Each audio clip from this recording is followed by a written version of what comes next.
So when I talk about beliefs, I'm not talking about the cognitive beliefs like I believe the Democrats should be in charge, or I believe that there's a God, or I believe that the city council ought to give me my approval for my plans. Beliefs in this case, well, the way I'm talking about beliefs, they are infrastructure. They're at the core of human experience. And so I'll illustrate it in this way. So we start off with the beginning. Before the beginning, what was here before everything else was here? The source. What do you call it? What are some of your favorite words for the source that created everything? God and goddess. The light. Supreme being. Source. That's my theory. If it's true that source created everything, it had to create it out of something, because it was nothing before that. So what could, if it was already everything, what could it create everything out of? Which means that we as a divided part of source, we as a segment of source, have the same power and ability that source does. Because we have the qualities of source. If we're made out of source, we must have the same qualities. So if there's a creator, we are part creator. We are in some way creator as well. We have the ability to create. We also have the ability to destroy. So you're here somewhere. This is your eyeball. You're here as part of source. And you have the same view and ability to create as source does. Now, source is generous. So source gives something to the world. And what does it give? What does source have to give? And love. Energy, love, Life. Everything. Possibility. Trees. Possibility. Nature. Yeah. Good. Well, in talking about beliefs, what source has primarily at the core is attention or consciousness. So since we're here, we have attention to give to the world. And remember, it's odd-tendere, it's to stretch toward. And we stretch toward some object of attention. It could be an external object like this microphone. It could be an internal object like my thought or my feeling. But I stretch my attention toward what I want to experience in the object.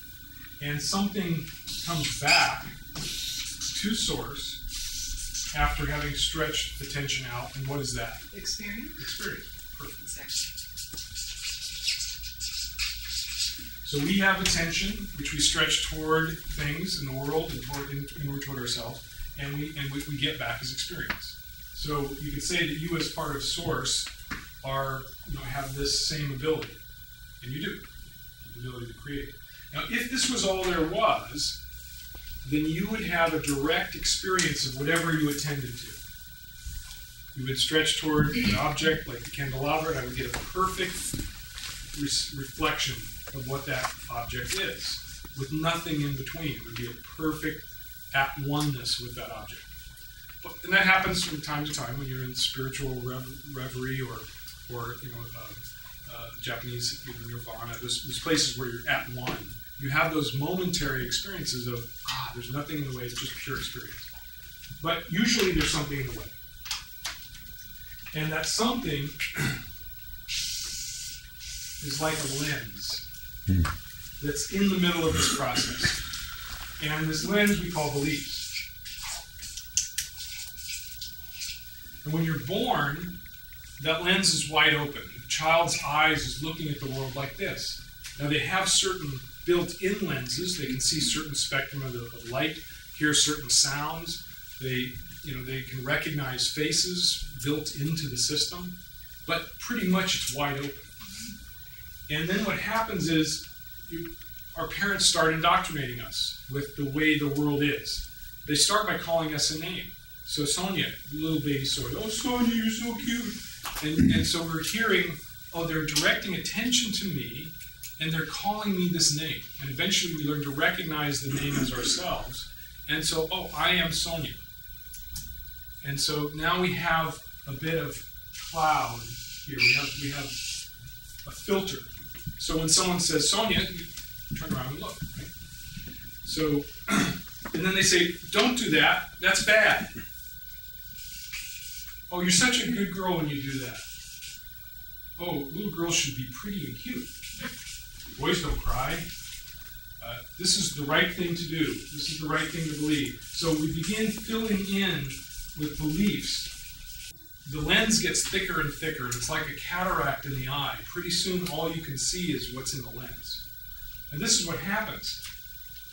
The lens operates this way. Attention goes through the lens, and so we attend to the things that are in alignment with our beliefs.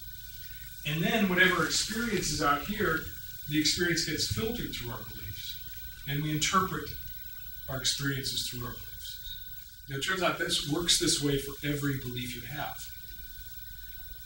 Every belief you have, including who you are, what you're here for, what you think, what you feel, what just happened to you. This filter is the key to all of your experience of life. Big, huh? So where's the leverage? The leverage is here. If you can change your beliefs, you can change your filter and thus your reality. So most of our beliefs are below the level of our consciousness. And what we're going to do is we're going to bring them up to consciousness. So you can actually work with them. So there's a lot of people who believe that our beliefs create our reality. I'm now going to show you how to change that.